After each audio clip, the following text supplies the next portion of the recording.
ninkan markasta waxa uu ahaa mid arka wax walba uu ku riyoodo. maanta muuqaalkiina waxaan ku sharxi doonaa filim qiyaali saynaysa oo aad u xiiso badan, waxaana lagu magacaabaa filimkeena maanta Super Me. waxa uuna soo baxay sanadii 2019. waxa uu ku bilaabanayaa filimka Shang Yu waa nin qoraa oo cidlo ku nool, mana lahana wax saaxiib ah, oo haddana waxa uu ahaa nin faqiir ah, mana haysto wax shaqo ah. waalidkiisana waxay dhintay yaraantiisii. dhibaatada ugu weyn oo haysata ayaa ah inuusan awoodin xitaa inuu seexdo nus saac oo kaliya, maxaa yeelay markasta uu seexdo waxa uu arkaa jinni isagoo markasta riyadiisa ka soo muuqanaya, isagoo hurdadiisa ku abuuraya rabshado fara badan. waa uuna ka soo kacaya isagoo la yaaban riyadii, balse waxa uu isku dayaa inuu wax qoro, laakiin mulkiilihii guriga ayaa u soo garaacaya albaabka isagoo u sheegaya inuu cunto u keenay isaga. laakiin Shang Yu waxa uu ka baxayaa daaqada sababtoo ah ma haysto lacag uu kirida siiga bixiyo. markii uu wadada marayay waxa uu xasuusanayaa dhammaan khubaradii uu u tagay asaga si u xaliyaan riyadiisa cilmi nafsiga ah. dhammaantoodna waxay lahaayeen aragtiyo kala duwan oo ku saabsan riyooyinkani oo markasta u arko. intaas kadib waxa uu soo istaagayaa goob cuntada lagu iibiyo, waxa uuna weydiistay cad burra oo aanan ukun lahayn, sababtoo ah taasi waa waxa kaliya uu awoodo, maxaa yeelay ma haysto wax lacag ah. laakiin ninkii waxa ugu darayaa ukun. si kastaba haatee ninkii waxa ugu naxariisanayaa bilaadanimo inta uu sugayay inta looga dhammaynayo cuntadiisa. waxa uu fiirinayaa kafeteriga wadada dhinaceeda ku yaalay, waxaana ka heesaya gabar lagu magacaabo Honga. gabadhaana waa uu jecel yahay, waxayna ka shaqaysaa kafeterigani. markii loo diyaariyay cuntadiisa, Shang Yu waxa uu fariistay si uu ku raaxaysto cuntadiisa, laakiin lama filaana Shang Yu waxa uu yimid maamulihiisa. waa uuna ka naxay, waxaana lagu magacaabaa maamulihiisa Shang Ji. Shang Yu waxa uu bilaabay inuu ka cararo maamulihiisa kaasoo guriga lahaa, balse markaana sida uu ordayay waa uu daciifay.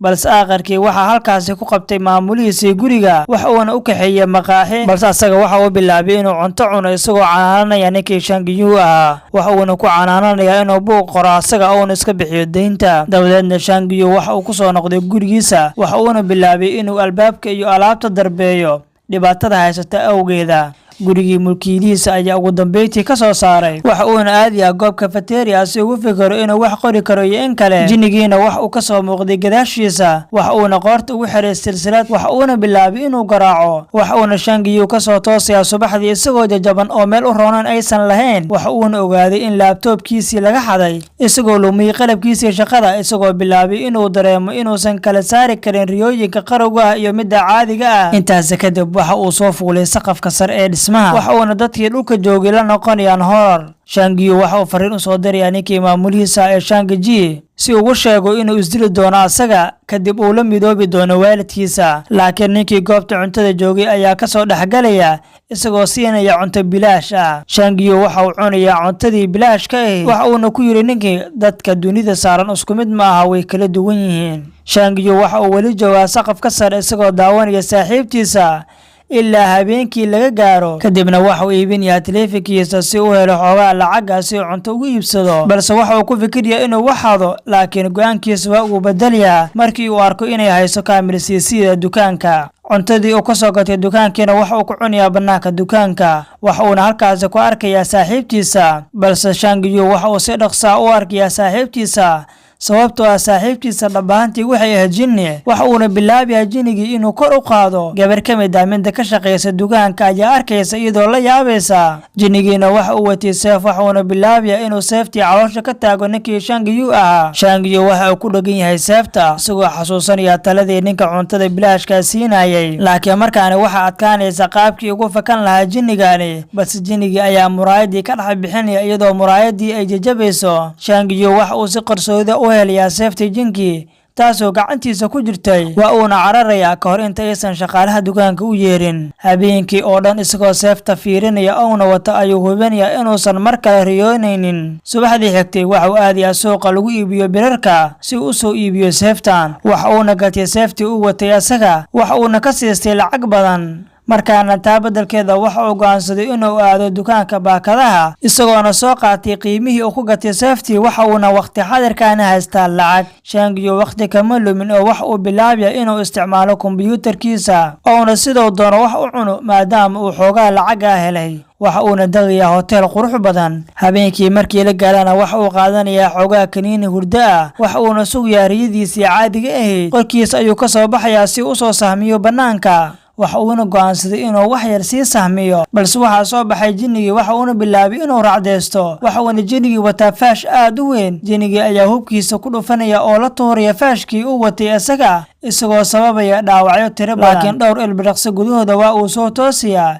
Shang-Chi waxa uu suurto gashay inuu faashkii qabsado isagoo gacanta ku dhigay isla markiiba waxa laga iibsaday faashkii waxa uuna helay dhar wanaagsan iyo baabuur cusub waxa uuna ku caweynaya habeenkii baar isagoo la caweynaya dumarka ninkaan riyadiisii dhibi jirtay ayuuba ku taajiray riyadaani oo kale waa mid lagu duceysto markaana waxa uu ku laabtay qolkiisa si u riyoodo caawa waxa uu isku dayaa inuu dego qorshe cusub waxa uuna eegayaa sawirada madxafka muhiimka oo buugga ku yaalay Shang-Chi waxa uu gudugalayaa riyadiisa waxa uuna fiirfiirinayaa hareerihiisa isagoo u riyaaqaya dhammaan waxyaalaha qadiimiga ee halkaani yaala waxa uuna firiisanayaa meel si uu sugo jinnigii markaana waxa uu yimid jinnigii waxa uuna jinnigii wataa hub waxa uuna qorigiisii ku soo furaya ninkii Shang-Chi ahaa laakiin ugu dambeyntii waxa qabtay jinnigii isagoo dilay Shang-Chi waa uu soo toosay laakiin waxa uu awoodi waayay inta uu riyadii ku jiro inuu wax soo qabsado waxa uuna la qayaa kaniini si uu u sii wato hurdidiisa hadda dib ayuu ugu soo laabanayaa riyadiisii waxa uuna sii wataa orodkiisii markaana waxa uu booday bootin aanan caadi ahayn waxa uuna soo qabsaday laba waxyaalood oo qadiimi ah markaana waa uu soo kacay markaana Shang-Chi waxa uu hantidii u geynayaa ganacsadaha ka ganacsada waxyaalaha qadiimiga ah waxa uuna ninkan aruuriyaa waxyaalaha qadiimiga ah waxa uuna ninkii ka siinayaa waxyaalihii qadiimka 2 milyan oo lacag ah markii uu meeshii ka soo baxay waxa uu la kulmiyaa ninkii Shang-Chi ah oo xanaaqsan kaasoo isla waa uu dhintay maadaama uu fariin u diray asaga Shang-Chi waxa uu maamulihiisa Shang-Chi ku cazoomay maqaaxi qurux badan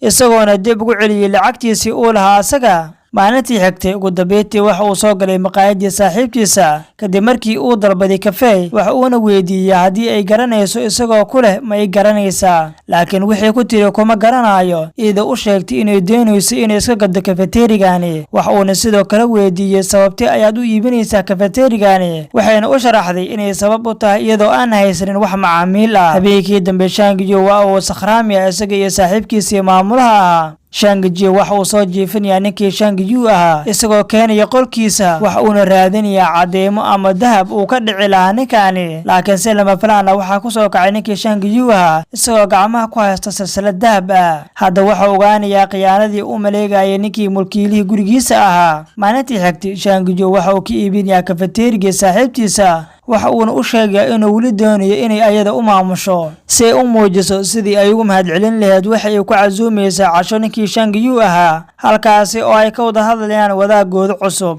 intaas kadib waxa uu soo galay qolkiisa isagoo galay baraagtiisa Shang-Chi waxa uu markasta si joogto u galaa riyooyinkiisa qaar ka mid ah riyadiisii waxaa ka mid ah isagoo tagay bangi waxa uuna isku dayaa inuu xakameeyo jinnigii waxa uuna halkaasi ka soo qaadanayaa boorsooyin lacag ah iyo waxa kale uu ka soo qaadanaya baabuur yar muddo kadib maqaayadii saaxiibtiisa waxa ka abuurmaya macaamiil sababtoo ah Shang-Chi waxa uu soo dariyaa Shang-Chi inuu lacag siiyo dadka wadada socda si ay kafeterigan u yimaadaan waxa kale uu boorso lacag siinaya ninkii uu cuntada bilaashka siin jiray lacaga mararka qaar lacagta waxay ka dhigtaa waxaadan adiga ahayn bal adiga haddii daawanaya haddii aad si lama filaan u taajirto lacagtaada maxaad ku qaban lahayd nagula wada qaybta hoose ee faallada ka soo gudub kadib markii ay dukaankii soo xireen Shang-Chi waxa uu la tamashalaynayaa saaxiibtiisa isagoo qiyaastii ku saleynaya dhowr kalmadood oo ah inuu yahay qora aanan caadi ahayn habeenada ka mid ah waxa uu ogolaanayaa inuu baabuur ku soo wado saaxiibtiisa baabuurkii gaduudna ee riyadiisii lagu soo helay hantida noocaani ah waxay gabadhii u qaadanaysaa inuu ninkaan yahay qoraaleed aanan caadi ahayn oo bala ka dhacday kadibna waxa uu soo raacayaa shaleemo si ay filim u soo daawadaan laakiin waxa kale oo ay la yaaban tahay goorta ay arki doonto filim oo qoray isaga oo aanan rabin inuu beentiisa lagu qabto Shang-Chi waxa uu qoraal dhab ah isagoo u dariya ninkii maamulihiisa ah ee Shang-Chi waxa uu isku dayaa inuu jiifto una saaxdo laakiin waxa si joogto ah maskaxdiisa ugu jira gabadhii saaxiibtiisa ahayd waa uu ka soo toosay isagoo aanan doonaynin inuu seexdo markii uu soo toosana waxa uu arkayaa Shang-Chi oo oynaya qorshahooda inuu ahaa markaana inay iibsadaan shirkadda filimada xitaa waqti xaadirkaasi waxaa jiray bandhig gaar ah kaasoo ku saabsan xalfadiisa sababtoo ah isaga ayaa rabay inuu safro si uu u soo arko dunidani quruxdeeda isagoo tagay meelo kala duwan dhowr maalmood gudahooda kadib intii lagu gudo jiray riyadiisa waxaana jiray halkii uu deganaa shaydaankii waxayna ahayd meel wada dahab ah, laakiin ujeedadiisu waxay ahayd inuu shaydaankani ka soo furto suunka, isagoo ugu dambeyntii ka soo furtay. Waa kana isagoo waqti la qaadanaya saaxiibtiisa, waxa uuna hadiid ahaan ugu dhigay inuu buleero u daaro saaxiibtiisa maadaama ay dhalashadeeda ahayd. Waxa uuna isku fiirinayaa muraayadda, waxa uuna arkaya inuu nabar ku yaallo. Nabarkaasna waxa uu soo gaaray markii uu riyadiisii ku jiray. Subaxdii xigtay waxa uu aadayaa si uu u soo arko ninkii siin jiray cuntadii bilaashka ahayd, balse nin ayaa daba taagan, waxaana hortiisa lagu baakimay baabuur, waxaana lagu tuuray baabuurkii isagoo la afduubtay. Markii ay geeyeen meeshii ay rabeen waxay ka fureen indhaha, waxaana ku hareeraysnaa koox dambiilayaal ah oo burcad ah, kuwaasi oo hogaamiyahooda ahaa nin lagu magacaabi jiray Qingji. Shangiyu waxa uu sheegay inuu bixin doono waxa ay doonayaan kadib markii ay ku heshiiyeen lacag dhan 10 milyan, waxayna qaateen lacagtii iyagoo aana weli deenin ninkii Shangiyu ahaa. Waxayna ka qaadayaan goobtii iyagoo xambaaraya, waxayna aadinayaan meel kale, waxayna keenayaan goob oo agabkiisa yaalay. Nin ayaa u yimid gabadhii saaxiibtiisa ahayd. Ninkani waxa uu ka mid ahaa asxaabtii haysatay ninkii Shangiyu ahaa. Kadibna waxa ay soo afduubteen gabadhii,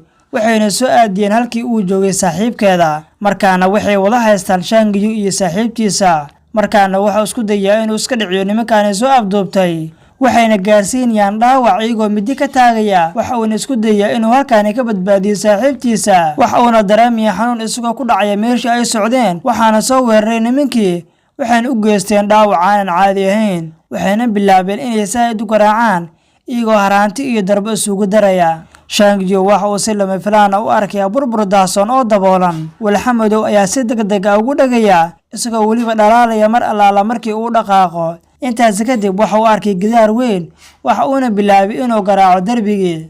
balse Shangiyu waxa isku bedelayaa ninkii jinniga ahaa, waxa uuna bilaabayaa inuu garaaco gidaarka. Jinnigii waxa uu bilaabayaa inuu dilo dhammaan tuugadii, xitaa waxa uu ku baabi'inayaa hubkiisa. Dabadeedna waxa uu dil yimaadayaa ninkii Shangiyu ahaa, isagoo diyaar u ah inuu dilo asaga xitaa. Balse dhammaan agabkii qadiimiga oo uu Shangiyu riyada ku keenay waxay bilaabayaan inay baaba'aan. Dadkii hodanka ah waxay noqdeen kuwa faqiir ama shiid ah. Shangiyu markii uu soo toosay waxa uu arkayaa inuu shiid yahay, oo wixii dhammaa oo riyada ku soo aruurinayay ay baaba'een. Filimkiina halkaas ayuu ku dhammaaday, maadaama laga naqsaday hantidii uu bilaashka ku helay. maanta muuqaalkeena waxa uu ahaa mid qiyaali ah oo aad u xiiso badan. intaan muuqaalkaani mid ka xiiso badan kulmi doono, sidaas iyo nabadiino.